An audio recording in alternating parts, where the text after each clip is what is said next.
సామెలు మీ నిర్నాళ గ్రంథుల్ని, మీ జననాంగాల్ని శుద్ధం చేస్తూ ఉంటే అరికలు మీ రక్తాన్ని శుద్ధం చేస్తాయి. సామెలు మీ స్తనంలో గడ్డలు రాకుండా చూసుకుంటుంది, గర్భకోశంలో గడ్డలు రాకుండా చూసుకుంటుంది, మీ ముట్టు సమస్యల్ని దూరం చేస్తుంది. ఊదలు మీ కాలేయాన్ని, క్లోమాన్ని, ప్లీహాన్ని, మూత్రపిండాల్ని శుద్ధం చేస్తుంది. అండుకొర్రలు మీ పచననాళాన్నే శుద్ధం చేస్తుంది. అంటే మూలాన్ని శుద్ధంగా ఉంచేటానికి అద్భుతంగా అండుకొర్రలు పనిచేస్తాయి.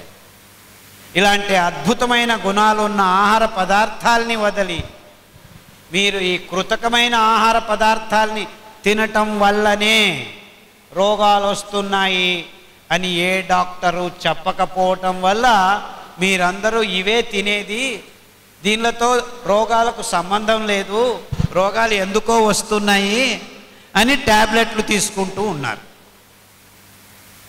అంటే మీరు ఈ కాఫీలు, టీలు, పాలు ఆపు చేశారనుకోండి, రేపటి నుంచి 6 నెలల్లో అనంతపురంలో కాదు మొత్తం ఆంధ్రప్రదేశ్లో ఉన్న హాస్పిటల్స్ సగానికి సగం క్లోజ్ చేసేయచ్చు.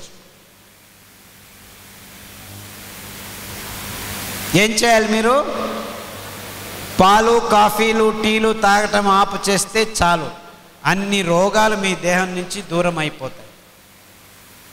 ఇంకా గోధుమలు, గుడ్లు, బియ్యం తినడం ఆపు చేస్తే 90% రోగాలు మీకు రానే రావు. చాలా సింపుల్గా ఆ పదార్థాలని వదిలేసి సిరిధాన్యాల్ని మూల ఆహారంగా తింటూ అన్ని కూరగాయల్ని, ఆకుకూరల్ని ఆనందంగా ఆస్వాదిస్తూ ఈ అద్భుతమైన తులసి కషాయం, పారిజాత ఆకు కషాయం, జామ ఆకు కషాయం, మామిడాకు కషాయం, ఇలా 40 రకాలుగా కషాయాల్ని పట్టి చేశాం. అవన్నీ పుస్తకంలో అమర్చారు. మీరు చేయాల్సింది ఇంతే, ఆ చిన్న పుస్తకం తీసుకొని అందులో ఉన్న కషాయాల మొక్కల్ని మీ ఇంటి చుట్టూ పెంచుకుంటూ ఆ కషాయాల్ని తాగుతూ డాక్టర్ల దగ్గరికి వెళ్ళాల్సిన పని లేదు. ఇలా కృతకమైన మందులు, గుడ్లు, కెమికల్స్ తినటం వల్ల మీ గర్భిణీ స్త్రీలు 120 మందికి ఇప్పుడు బుద్ధిమాంద్య పిల్లలు పుడుతున్నారు. అంటే మీకు బుద్ధిమాంద్య పిల్లలు పుట్టకూడదు అంటే ఈ ధాన్యాల్ని తినండి, కట్టెకానుగ నూనెలను తాగండి, కషాయాలను తాగండి. మీకు గర్భం తర్వాత బాలింతతనం, దాని తర్వాత పిల్లలు ఎదగటం అంతా అద్భుతంగా, సవ్యంగా, ఆరోగ్యంగా, స్వస్థంగా జరుగుతాయి. ఇంతే మీరు చేయాల్సింది. ఎంత కష్టపడినా మీకు చివరకు కావాల్సిందేమిటి?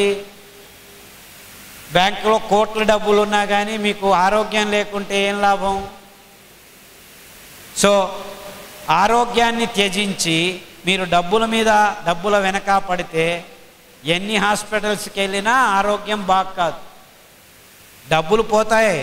డబ్బులున్న వాళ్ళకు డబ్బులు పోతే పర్వాలేదు, డబ్బులు లేని వాళ్ళకి ఎక్కడి నుంచి వస్తాయి? ఒక ఆపరేషన్ చేయాలంటే 50,000, కిడ్నీలో రాయి ఉందంటే 20,000, చిన్న పిల్ల పుట్టి బాలింత ఇంటికి రావాలంటే 50,000 రూపాయలు. ఎక్కడి నుంచి వస్తాయి పేద ప్రజలకి ఇంత డబ్బులు? ఎవరూ ఆలోచించట్లేదు. సో వీటన్నిటికీ, ఈ సమస్యలన్నిటికీ పరిహారం చాలా సరళంగా ఉంది. మన మెట్టభూమి రైతులు పెంచే ఈ అద్భుతమైన ఆహార పదార్థాల్లోనే ఆరోగ్యం దాగి ఉంది అని గడిచిన 20 సంవత్సరాలుగా ప్రాయోగికంగా చేసి కనిపెట్టి ప్రామాణికంగా చాలామందికి బాగు చేసిన తర్వాత ఊరు తిరిగి చెప్పటం మొదలుపెట్టాం. చాలామంది బాగు చేసుకుంటున్నారు. ఈ వీడియో మీకు నచ్చితే లైక్ చేయండి, ఇతరులకు షేర్ చేయండి. వీడియోపై మీ అభిప్రాయాన్ని కామెంట్ రూపంలో తెలపండి. మరిన్ని వ్యవసాయ వీడియోల కోసం రైతు నేస్తం యూట్యూబ్ ఛానల్ ని సబ్స్క్రైబ్ చేయండి. పక్కనే ఉన్న గంట సింబల్ నొక్కి నోటిఫికేషన్స్ ద్వారా తాజా వీడియోల సమాచారం పొందండి.